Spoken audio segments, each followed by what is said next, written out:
ayat ini, satu ayat ini, Yohanes 10 ayat 10 adalah salah satu ayat yang paling banyak membuat gelo dan kecewa. Kenapa aku tidak dapat? Saudara, kenapa tidak ada perubahan di dalam ekonomiku? Saudara, pada akhir zaman ini kita mesti tahu apa saja yang terjadi di dalam dunia kita, sampai pada perang-perang yang besar. Perang besar, baik itu perang antar desa, antar kota. Kita belum pernah mendengar antar kota, saudara. Nanti besok akan timbul. Antar negara kita sudah dengar, antar desa kita dengar, antar RT RW kita dengar, saudara. Nah, itu apa yang menyebabkan? Ekonomi, masalah keuangan, saudara. Masalah urusan dengan pemenuhan hajat manusia, saudara. Itu sebab pada akhir zaman, musuh daripada Kristus yang bernama Antikristus muncul dengan tawaran ekonomi. Dengan apa, saudara? Tawaran ekonomi, tawaran kemakmuran.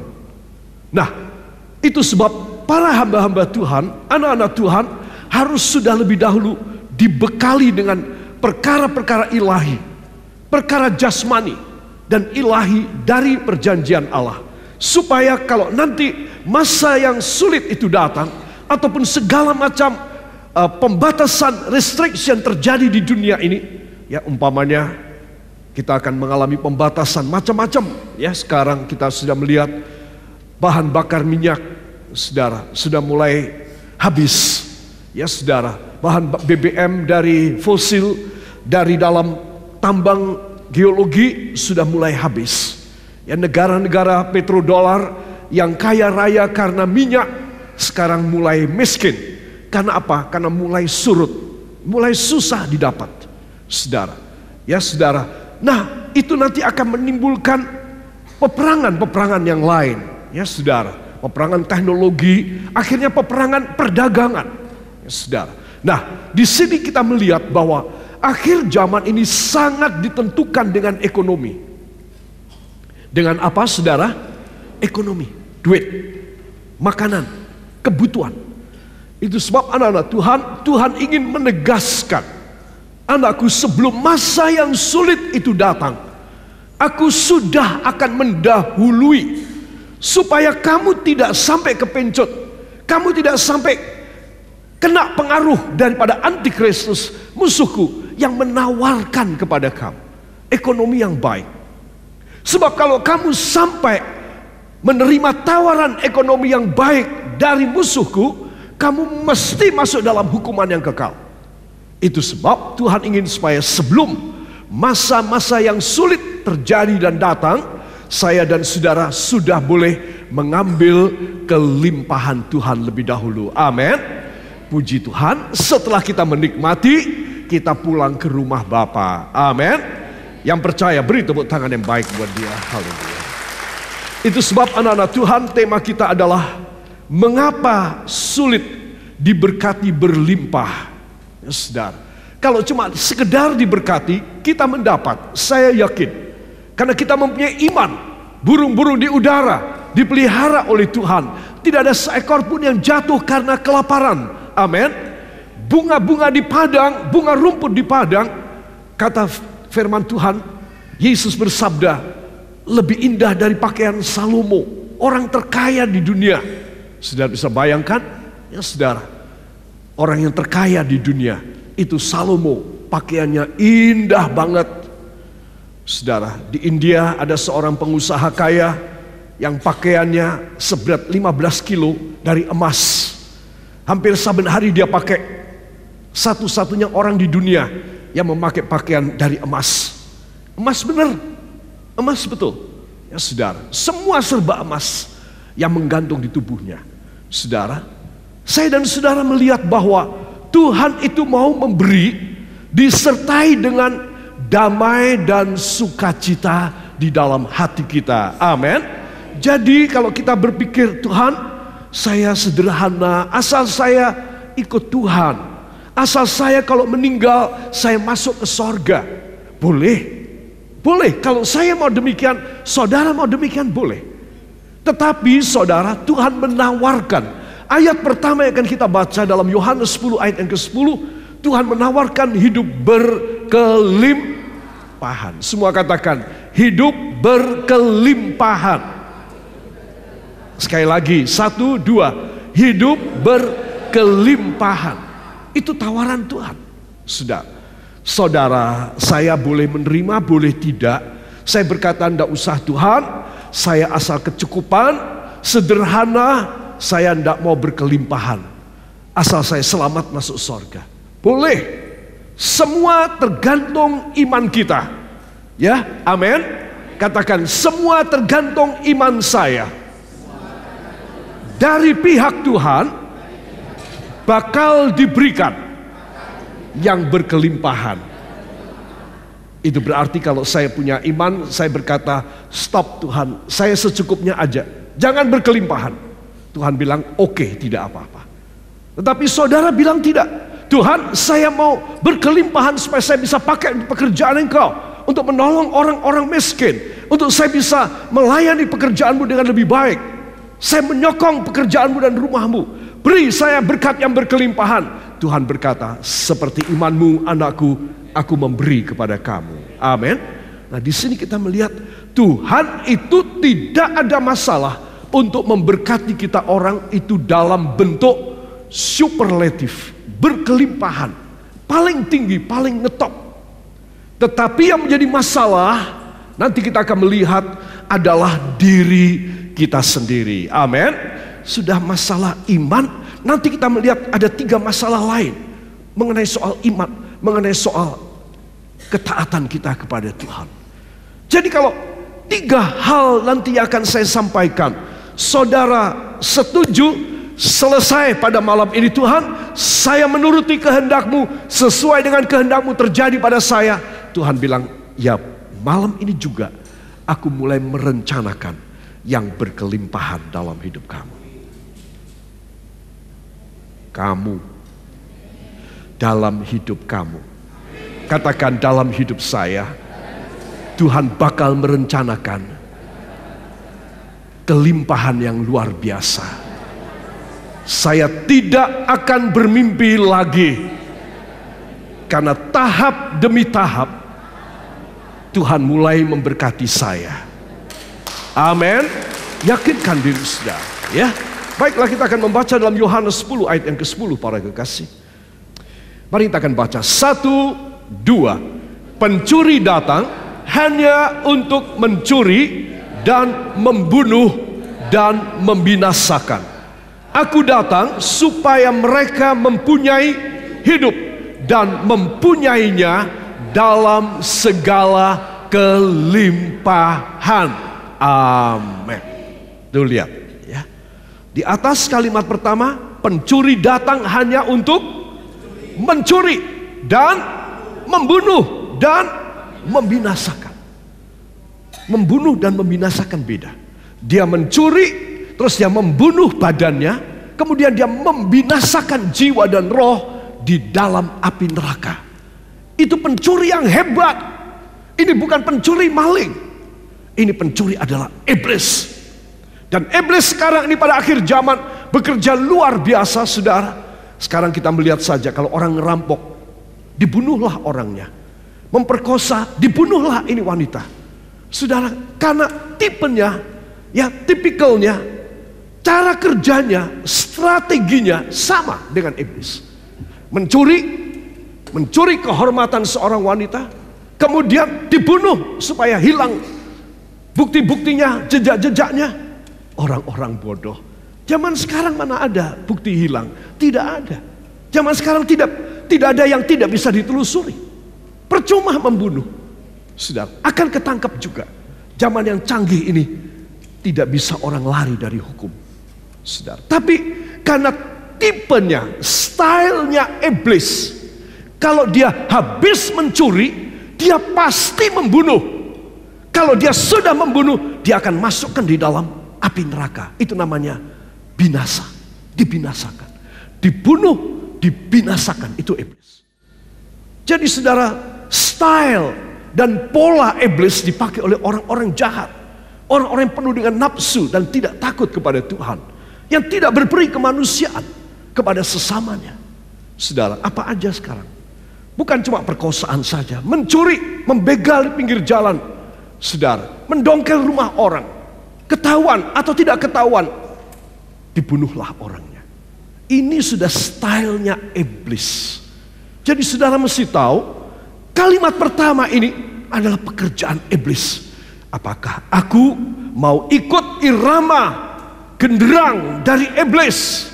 Aku hidup dengan irama genderang dari iblis, atau aku ikut dengan perjanjian Tuhan yang luar biasa. Amin. Di sini kita harus bisa membedakan anak-anak Tuhan. Kalimat berikut yang kedua, aku datang, sabda Yesus, supaya mereka mempunyai hidup. Mempunyai hidup aja sudah hal yang besar, sudah hal yang ajaib. Mempunyai hidup. Saudara dan saya ketika satu saat kita hampir terlindas di tengah jalan pada satu lalu lintas, kita hampir saja kejegur pada satu jurang atau pada satu laut atau danau. Hampir saja kita kena virus dan kita hampir saja mati. Tetapi Tuhan memberi hidup kembali kepada kita. Ada orang-orang yang berdoa buat saudara, atau saudara berteriak dalam nama Yesus. Seketika engkau diselamatkan, engkau menerima hidup. Saudara, jadi di sini kita melihat Yesus berkata, aku datang supaya kamu menerima hidup.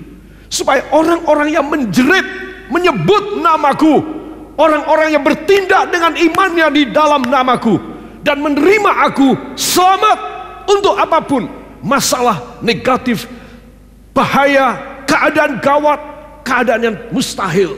Kalau mereka berseru di dalam namaku, mereka menerima hidup selamat. Setelah diselamatkan, kalimat ini sangat komplit.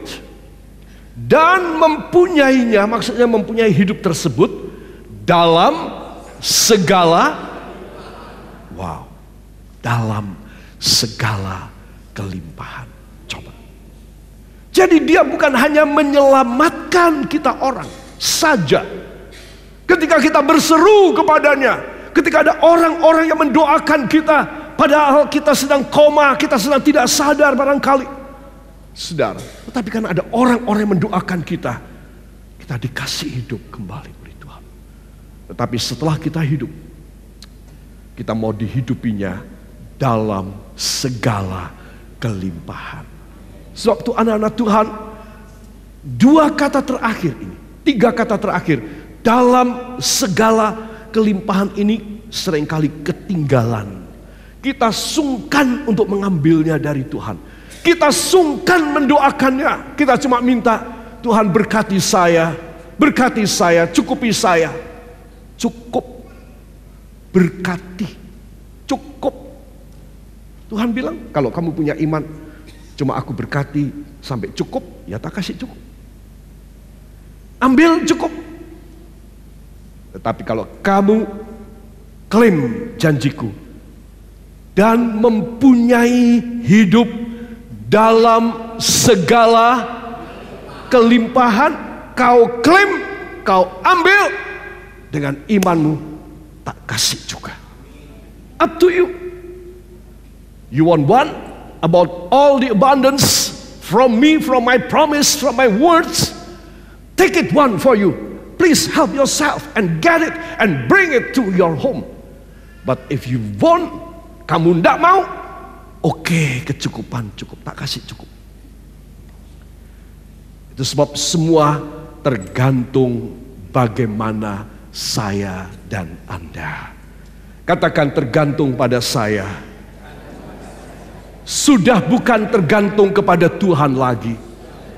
Sebab Dia sudah menyampaikan dalam bentuk firman, dalam bentuk janji. Amin.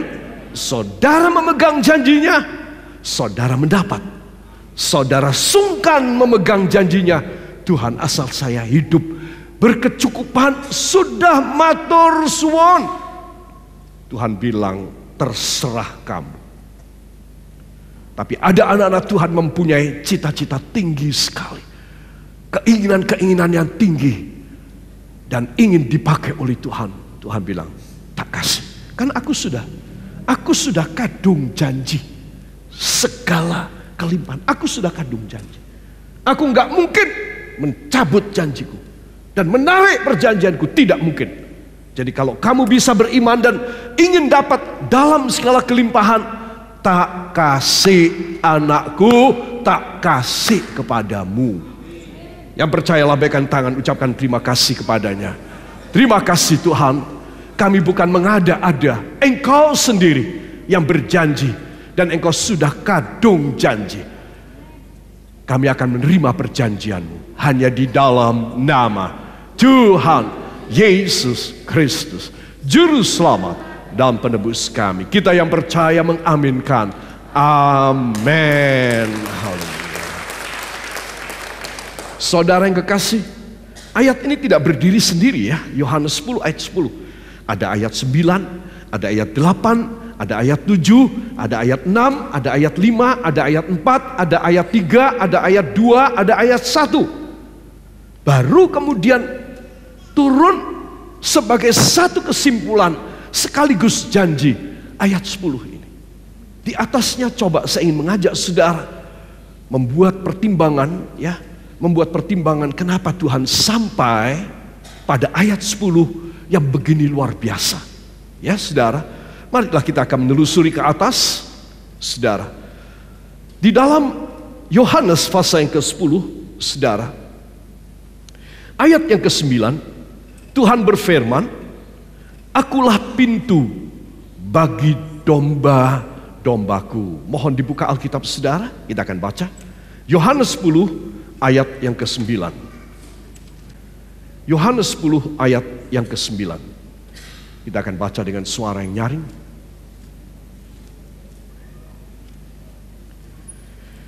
Satu, dua.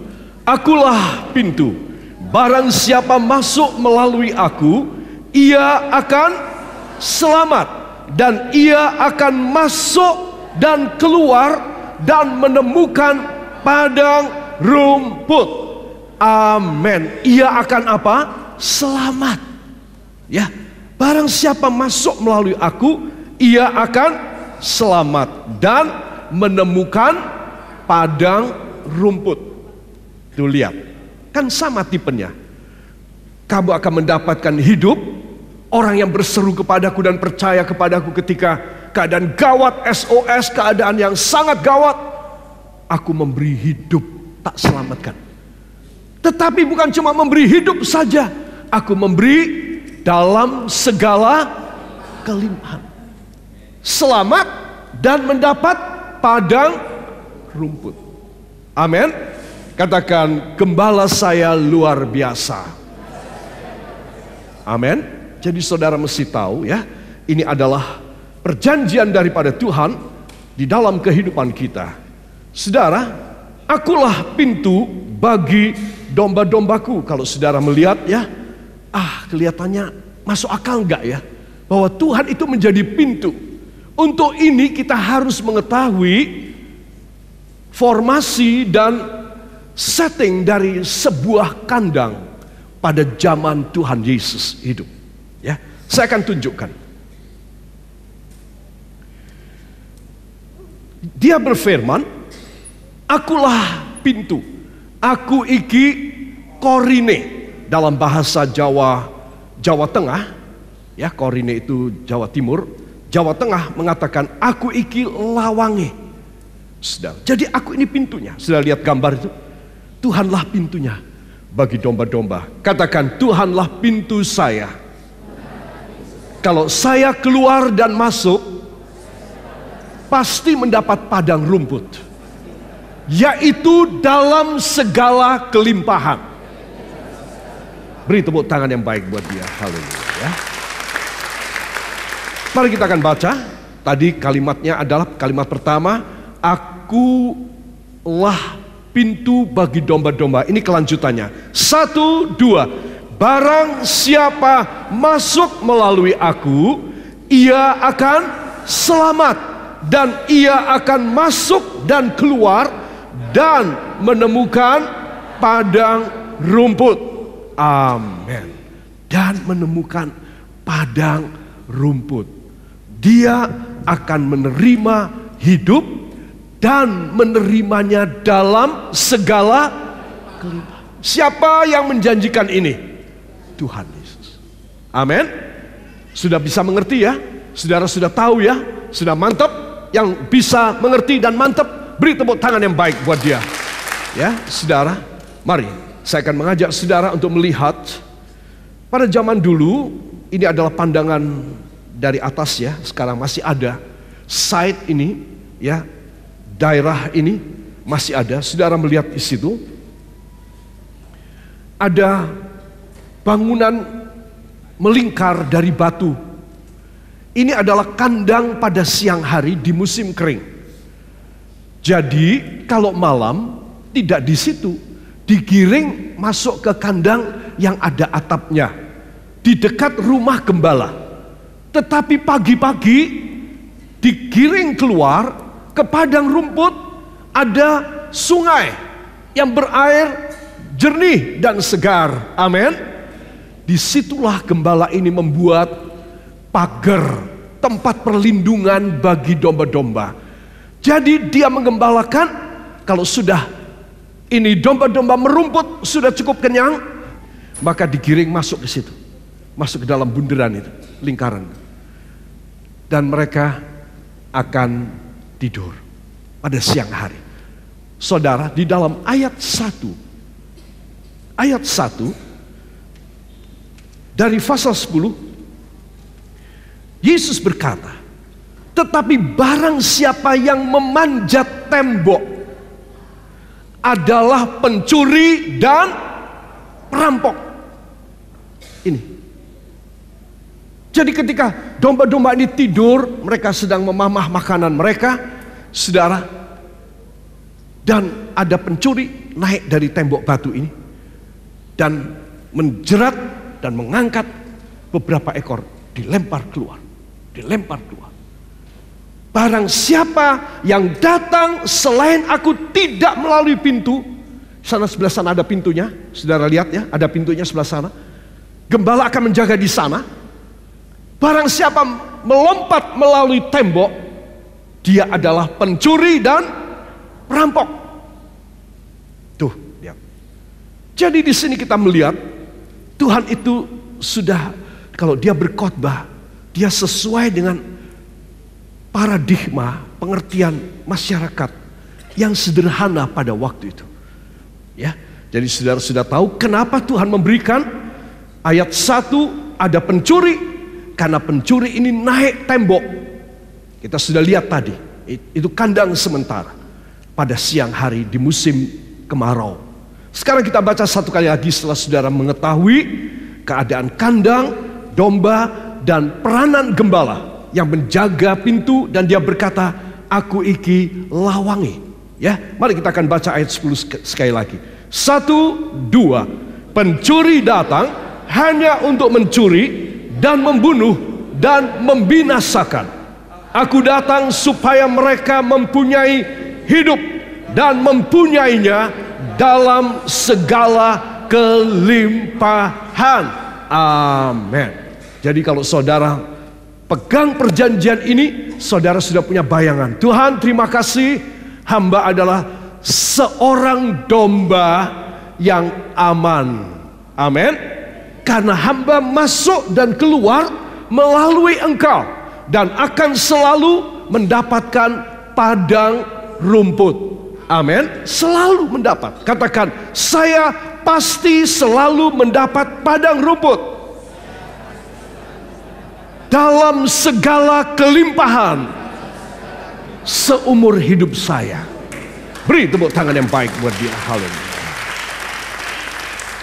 Ya saudara, saudara mungkin kita berkata, saya rasa saya sudah cukup rohani, tetapi sehari-harinya saya hidup masih susah, gersang, merugi. Saudara, jadi ada banyak pertanyaan, saudara. Saben hari itu banyak, kadang-kadang lebih dari 10, kadang-kadang lebih dari 20, saudara. Ya pertanyaan, ya keluh kesah kepada Tuhan. yang disampaikan kepada nomor handphone saya. Kenapa? Saya kurang apa? Saya sudah menjadi majelis gereja. Kadang-kadang saya menjadi gembala. Saya seorang gembala sekeluarga.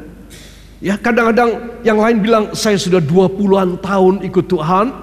Dari 20 tahun ini saya 10 tahun menjadi majelis gereja, menjadi pelayan sidang. Saya kurang apa? Ada yang bilang saya sudah membangunkan gereja. Lebih dari satu gereja.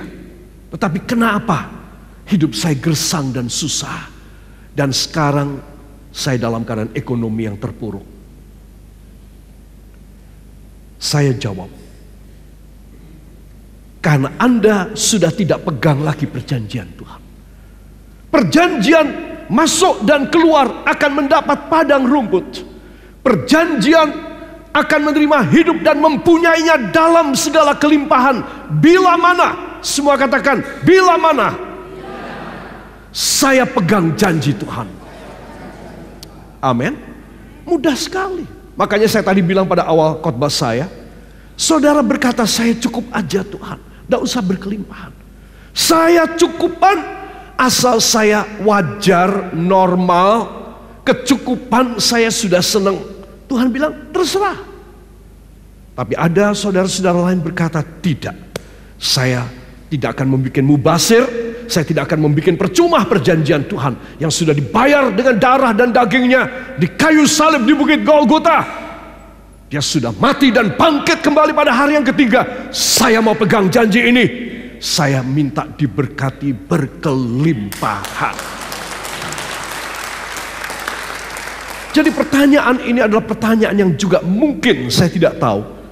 Kadang terungkap dalam hati kita. Untuk pribadi kita tidak tanya sama siapapun. Kita sangat menghormati Tuhan. Kita sangat menjaga perasaan Tuhan. Engkau seorang yang baik. Engkau seorang yang berbudi. Tetapi engkau tidak bisa membohongi dirimu terus. Dengan engkau menahan dirimu. Ya Tuhan tidak diberkati, tidak apa-apa deh. Tidak berkelimpahan, ya tidak apa-apa deh. Engkau tidak bisa.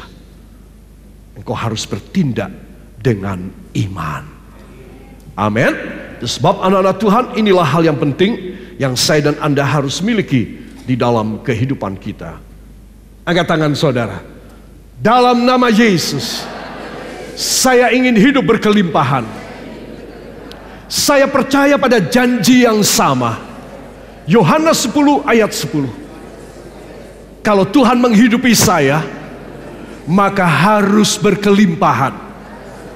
Dan saya percaya apa yang saya belum pikirkan, belum saya lihat, belum saya dengar, Bapa sudah menyiapkan.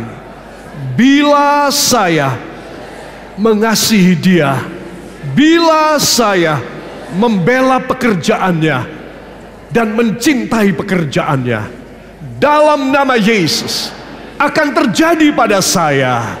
Ucapkan terima kasih engkau yang percaya. Terima kasih Bapa. Terima kasih Yesus. Apa yang kami belum pikirkan, engkau punya jalan. Dan kami percaya kami akan pulang menerima segala anugerah-Mu yang luar biasa. Hanya di dalam nama Tuhan Yesus Kristus, Juru Selamat dan Penebus kami. Kita yang percaya mengaminkan. Amin. Haleluya.